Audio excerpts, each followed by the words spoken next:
नमस्कार। मैं डॉक्टर मंजरी द्विवेदी, प्रवक्ता हिंदी, राजकीय बालिका इंटर कॉलेज, गोमती नगर। आज हिंदी की कक्षा में हम लोग मैथिली शरण गुप्त जी द्वारा रचित कैकेयी का अनुताप, इसका भाग प्रथम का अध्ययन करेंगे। कवि का जीवन परिचय। इनका पूरा नाम मैथिली शरण गुप्त था। जन्म 3 अगस्त 1886 में चिरगांव झांसी में हुआ। पिता का नाम सेठ रामचरण गुप्त। मृत्यु 12 दिसंबर 1964 ईस्वी। साहित्यिक परिचय के अंतर्गत सबसे पहले कृतियां। कवि गुप्त जी ने अनेक काव्यों का प्रणयन किया, जिसके अंतर्गत भारत भारती, पंचवटी, द्वापर, अनग, जयद्रथ वृत्त। महाकाव्य के रूप में साकेत, चंपू काव्य, यशोधरा। चंपू काव्य से तात्पर्य जिस काव्य के अंतर्गत गद्य, गीत, नाट्य, पद्य इन सब का सम्मिश्रण होता है, उसे हम चंपू काव्य कहते हैं। इनके काव्यों में राष्ट्रीयता का स्वर अधिक था। इस कारण इनको हिंदी संसार के लोगों ने राष्ट्र कवि की उपमा दी। यह जो अंश हम लोग कैकेयी का अनुताप जिसका हम अध्ययन करेंगे, उसके कवि और काव्य से संबंधित कुछ तथ्यों को समझ लें। मैथिली शरण गुप्त द्विवेदी युगीन कवि हैं। यह अंश साकेत महाकाव्य के से उद्धृत है। द्विवेदी युगीन हम सभी लोग जानते हैं कि हिंदी साहित्य के इतिहास को 4 भागों में बांटा गया, जिसमें आधुनिक काल का जो दूसरा भाग है, जिसे हम द्विवेदी युग के नाम से जानते हैं, जो महावीर प्रसाद द्विवेदी जी द्वारा चलाया गया था, ये उसी द्विवेदी युग के प्रमुख कवि हैं। यह साकेत महाकाव्य यह राम कथा पर आधारित है। राम कथा वही राम कथा जिसका प्रणयन वाल्मीकि जी ने रामायण के रूप में, तुलसीदास जी ने रामचरितमानस के रूप में और गुप्त जी ने साकेत के रूप में किया है। उसी कथा का परिपाक यहाँ पर हुआ है। काव्येर उपेक्षिता नायिकाएं एवं भुजग भूषण भट्टाचार्य के लेख।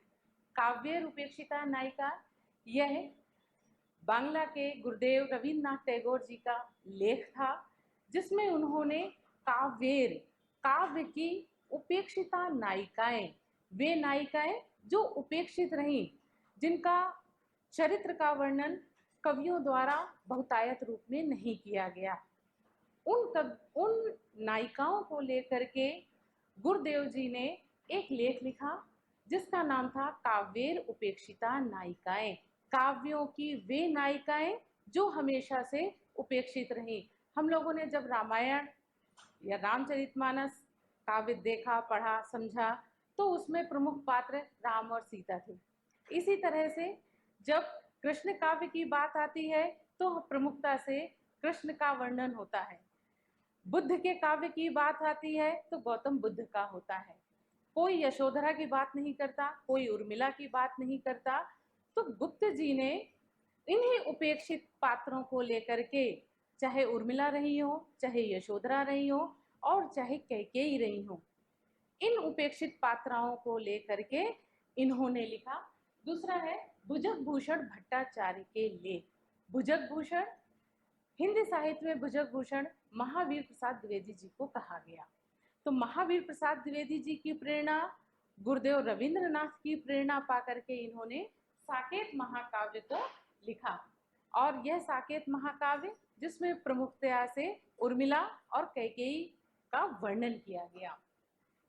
अब यह जो अंश हम लोग पढ़ेंगे कैकेयी का अनुताप, उसके संदर्भ में समझ लें कि उसके पूर्व में क्या है कि जब राम को 14 वर्ष का वनवास मिला, जिस समय राम को 14 वर्ष का वनवास मिला, पिता उसके पश्चात पिता की मृत्यु हो गई और उस समय भरत अपनी ननिहाल में थे। भरत को जैसे ही पता चला कि माँ के कारण राम को 14 वर्ष का वनवास और उसको राजगद्दी मिली हुई है, तो उसके मन में बड़ा क्षोभ आता है, बड़ी ग्लानि होती है। और वह यह अयोध्या से यह तय करके चलते हैं कि जाएंगे जहाँ पर राम ने कुटिया बनाई है चित्रकूट में, वहां जाएंगे, राम को मनाएंगे और वापस लाएंगे। भरत पहुंचते हैं चित्रकूट, और चित्रकूट पहुंचने पर सबसे गले मिलते हैं, और रात्रि के समय एक सभा लगाई गई। भरत के साथ माताएं भी थी, गुरुजन भी थे, और अयोध्या के सभी लोग भी थे। जितने भी गणमान्य लोग थे वो सारे के सारे साथ में आए हुए थे। रात्रि के शांत वातावरण में राम ने भरत से अपना मंतव्य पूछा। रात्रि की शांति है, उस ऐसे शांत वातावरण में जहाँ पे पूरी की पूरी सभा लगी हुई है, वहां पर राम भरत से पूछते हैं, अब कहो भरत अभीप्सित अपना। जब यह उन्होंने पूछा, भरत से कहा, तब भरत के हृदय में ग्लानि उत्पन्न हुई। ग्लानि क्यों उत्पन्न हुई? क्योंकि दोष उनका नहीं था, उनकी माँ का था। दारुणता हुई, करुणता हुई, दुख हुआ। ऐसे वातावरण में कैकेयी के अनुताप का, कैकेयी के प्रायश्चित का कवि ने यहाँ पर वर्णन किया है।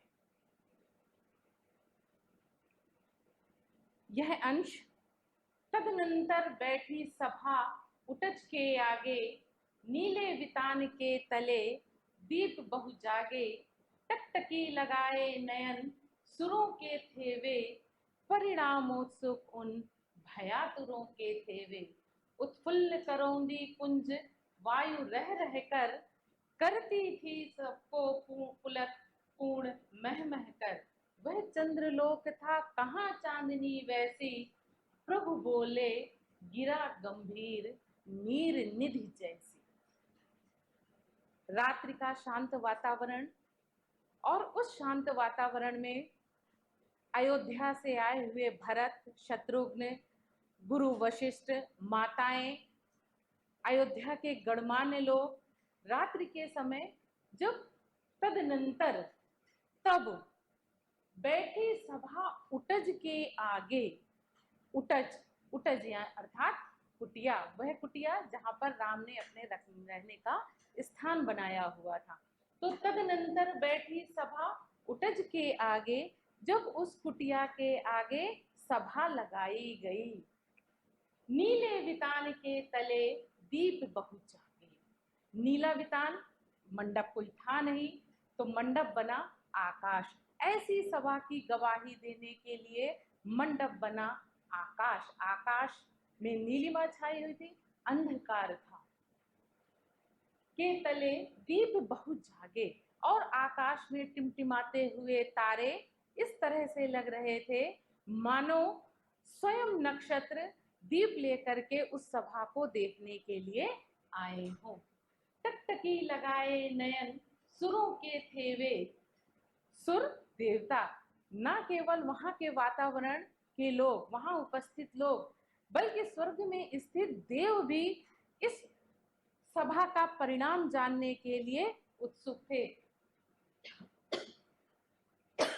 परिणामोत्सुक उन भयातुरों के थे, और वे इसका परिणाम जानने के लिए, देवता भी भय से प्रेरित थे। भय उन्हें लग रहा था कि इस सभा का क्या परिणाम होगा, राम भरत के आने का क्या अर्थ लगाएंगे।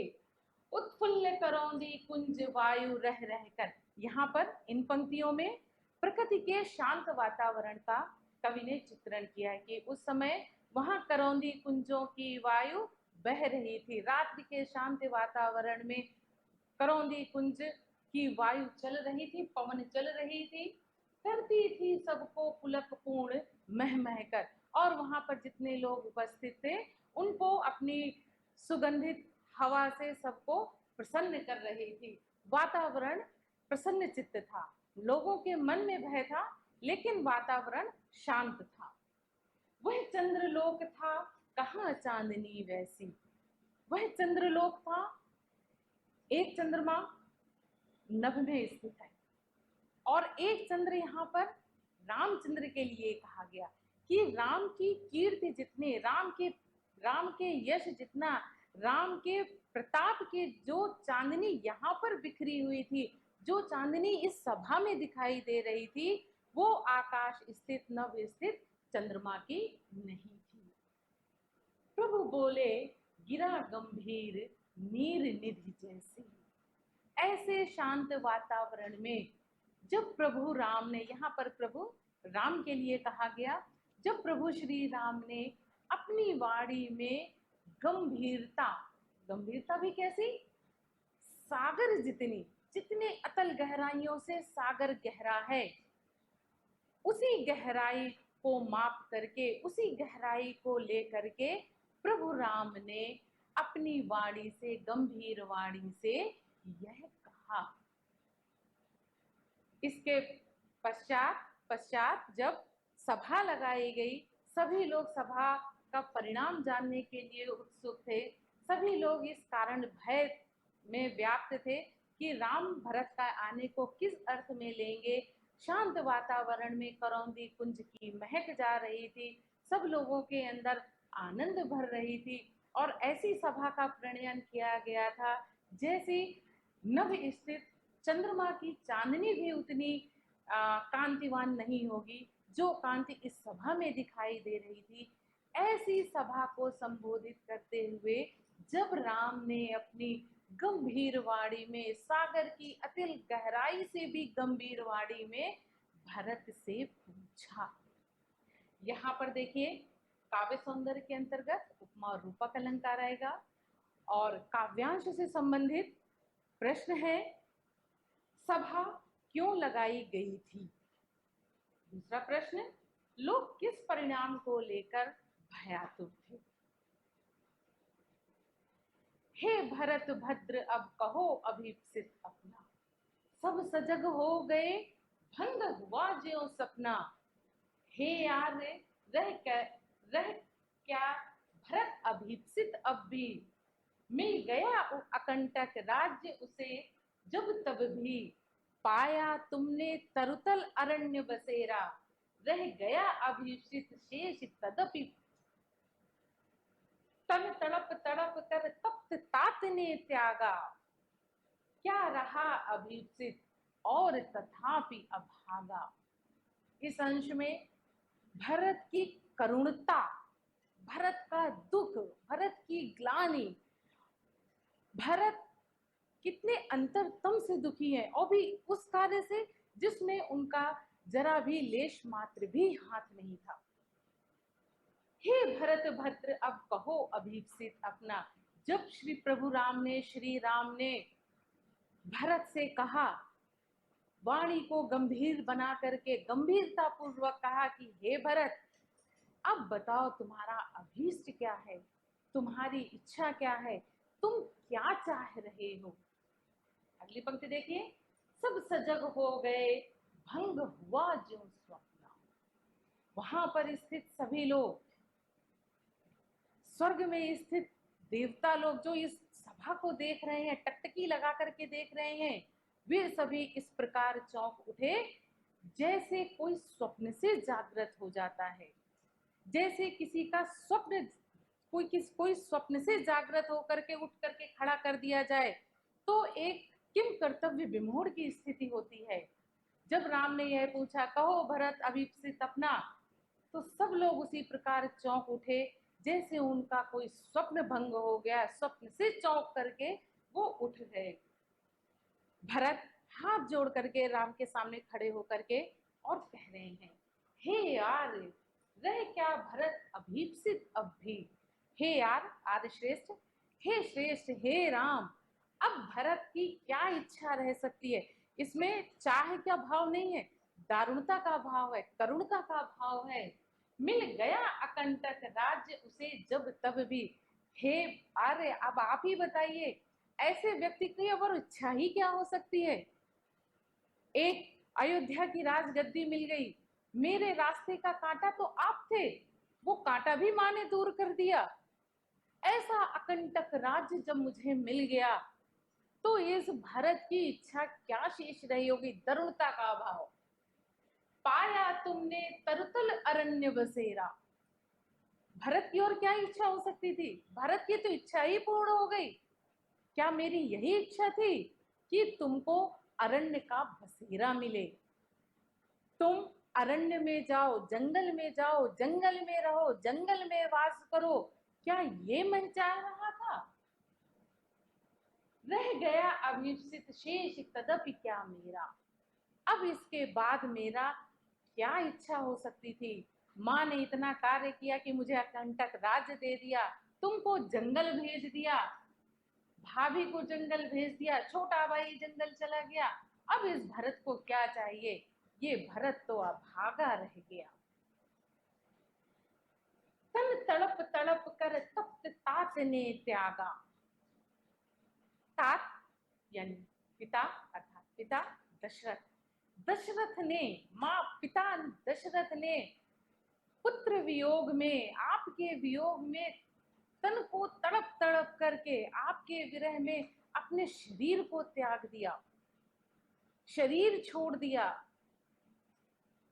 मृत्यु को प्राप्त हो गए। क्या रहा अभीप्सित और तथापि अभागा। अब आप ही बताइए, ऐसे अभागे भरत को और क्या चाहिए होगा? सब कुछ तो मिल गया उसको, इतना बड़ा राजगद्दी मिल गई, अकंटक राज्य मिल गया, भाई, छोटे भाई, भाभी, इन सबको जंगल मिल गया। पिता ने तड़प तड़प करके अपने शरीर को त्याग दिया। इतना होने पर यह भरत बड़ा अभागा रह गया है। यह भरत बड़ा अभाग्यशाली रह गया है, दुर्भाग्यपूर्ण यह मेरे जीवन में यह बात हुई है। बड़ी करुणता के साथ, तो यहाँ पर आपका करुण रस आएगा। मौखिक प्रश्न के अंतर्गत लोगों का स्वप्न किस प्रकार भंग हुआ?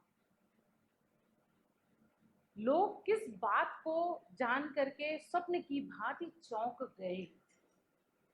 तात शब्द का प्रयोग किसके लिए, किस संदर्भ में प्रयुक्त हुआ है? तात किसके लिए कहा गया है? अगली पंक्तियां, हा, हा यहाँ पर दुर्भाग्य सूचक शब्द। इसी अयश के हेतु जनन था मेरा, निज जननी के हाथ हनन था मेरा। अब कौन अभिप्सित और आर्य वह किसका, संसार नष्ट है भ्रष्ट हुआ घर जिसका। मैंने ही आज स्वयं मुंह फेरा, हे आर्य बता दो तुम्ही अभिप्सित मेरा। प्रभु ने भाई को पकड़ हृदय पर खींचा, रोदन जल से सविनोद उन्हें फिर सींचा। उसके आशय की थाह मिलेगी किसको, जनकर जननी ही जान न पाई जिसको। क्या पंक्तियां हैं। हाँ, इसी अयश के हेतु जनन था मेरा। भरत ग्लानि के साथ, करुणता के साथ, दुख के साथ कह रहे हैं कि यह जो अपयश मुझे प्राप्त हुआ, भले ही मां कैकेयी ने किया, मेरा किंचित मात्र भी दोष नहीं था, लेकिन कोई भी इस बात पर विश्वास नहीं करेगा। तो यह जो मुझे अपयश का भागीदार मैं बना हूं, मुझे जो यह अपयश प्राप्त हुआ है, निज जननी के हाथ हनन था मेरा। मेरी अपनी ही मां के द्वारा, मेरी अपनी ही मां ने मेरा सब कुछ नष्ट कर दिया। ये जो मुझे कलंक लग रहेगा, वह मेरी मां ने ही मेरे चरित्र को, मेरे व्यक्तित्व को नष्ट किया है। मेरी मां के कारण ही मेरा चरित्र का हनन हुआ है। संसार नष्ट है भ्रष्ट हुआ घर जिसका। संसार में जिसका घर नष्ट हो जाए, उसके लिए संसार भी नष्ट हो जाता है। जिसका घर बिखर जाए, और मेरा तो घर पूरी तरह से बिखर गया। भाई को जंगल मिल गया, छोटा भाई भी जंगल चला गया, भाभी भी जंगल चली गई, माताएं विधवा हो गई, पिता ने शरीर त्याग दिया। मेरा तो पूरा घर नष्ट हो गया, और जिसका घर नष्ट हो गया उसका संसार भी नष्ट हो गया है। मुझसे मैंने ही आज स्वयं मुंह फेरा, मैंने आज स्वयं अपने ही मुंह को फेर लिया है। मैं अपने से ही आंखें मिला नहीं पा रहा हूं। हे यार बता दो तुम ही अभीप्सित मेरा। हे यार, हे प्रभु, हे बड़े भाई, हे राम, राम कभी कहा नहीं उन्होंने, हे श्रेष्ठ पुरुष, अब आप ही मुझे बता दीजिए मेरी क्या इच्छा हो सकती है, मैं और क्या चाह सकता हूँ, मुझे और क्या चाहिए हो सकता है। क्या मैं यही चाह रहा था मैं अपयश का भागी बनूं? क्या मैं दोषारोपण चाह रहा था? क्या मेरे व्यक्तित्व का नाश मेरी माँ ने किया ये मैं चाह रहा था? हे प्रभु मुझे आप बता दीजिए मेरा अभीप्सित अब क्या रह गया है। प्रभु ने भाई को पकड़ हृदय पर खींचा। जैसे ही भरत ने ग्लानि पूर्वक दुख पूर्वक इन शब्दों को कहा, प्रभु राम के लिए आया, श्री राम के लिए आया है, तो प्रभु ने अपने भाई को, भरत भाई को सविनोद हर्ष के साथ आंखों में आंसू निकलने लगे, और निकलते हुए आंसुओं से उन्होंने अपने भाई को हृदय से लगा लिया। रोदन जल से सविनोद इन्हें फिर सींचा, और अपने आंखों के आंसुओं से, आंखों के जल से उन्होंने अपने भाई के सींचा। मत दोनों में प्रेम की आत्मीयता का वर्णन यहाँ पर किया गया है। उसके आशय की ठाह मिलेगी किसको। अब यहाँ पर राम कह रहे हैं ऐसा भरत, उसके मन के, उसके हृदय के भाव का भाव किसे मिल पाएगा। जन कर जननी भी जान न पाई जिसको, जिसको जिसकी माता ही नहीं उसको जान पाई, जिसकी माता उसको पहचान नहीं पाई, जिसकी माँ ये सोच रही थी कि मैं राम को 14 वर्ष का वनवास दे दूंगी, अकंटक गद्दी मिल जाएगी, भरत बड़ा प्रसन्न हो जाएगा, माँ तो ये सोच रही थी। तो माँ ही जिसको नहीं जान पाई, जिस माँ ने उसे 9 महीने गर्भावस्था में रख करके जिस पुत्र को जन्म दिया, ऐसे पुत्र को जब माँ ही जान नहीं पाई तो उसके मन की थाह को जानने वाला भगवान के सिवा, राम के सिवाय और कौन हो सकता है। यहाँ पर देखेंगे तो राम और भरत, जब प्रभु राम ने कहा कि कहो भरत भद्र कहो अभीप्सित अपना, वह पंक्ति, और भरत ने कहा अब मेरी इच्छा ही क्या रह गई है, ये जब दोनों पंक्तियां हम पढ़ें तो यहाँ पर भरत और राम के आत्मीयता का, प्रेम का, दोनों के हृदय में किसी भी तरह के, राम के हृदय में मलिनता नहीं है, और भरत के उच्च आदर्श, ऐसा व्यक्ति, ऐसा व्यक्तित्व जिसको अकंटक राज्य मिल गया हो, जिसको इतने बड़े देश का गद्दी मिल गई, अयोध्या जैसी सम्मानित राज्य के जो राजा बन गया हो, उसके बाद भी इतना दीनता के साथ, करुणता के साथ जब वह बात कह रहा है, तो भारत के उच्च विचारों की अभिव्यक्ति इन पंक्तियों में की गई है। भरत किस आयश की बात कर रहे हैं? भरत वे कौन सा आयश था जो भरत को लग गया? यहाँ पर कहा गया है संसार नष्ट है भ्रष्ट हुआ घर जिसका। इस पंक्ति का आशय बताना है, लिखना है। यह अंश हम लोगों ने पढ़ा, इसका अर्थ व्याख्या समझी। अब हम इसके शिल्प सौंदर्य पर बात कर लें। भाषा परिष्कृत खड़ी बोली हिंदी। यह अंश, यह काव्य साकेत महाकाव्य से लिया गया यह अंश कैकेयी का अनुताप द्विवेदी युगीन रचना होने के कारण यहाँ पर परिष्कृत खड़ी बोली हिंदी का प्रयोग किया गया है।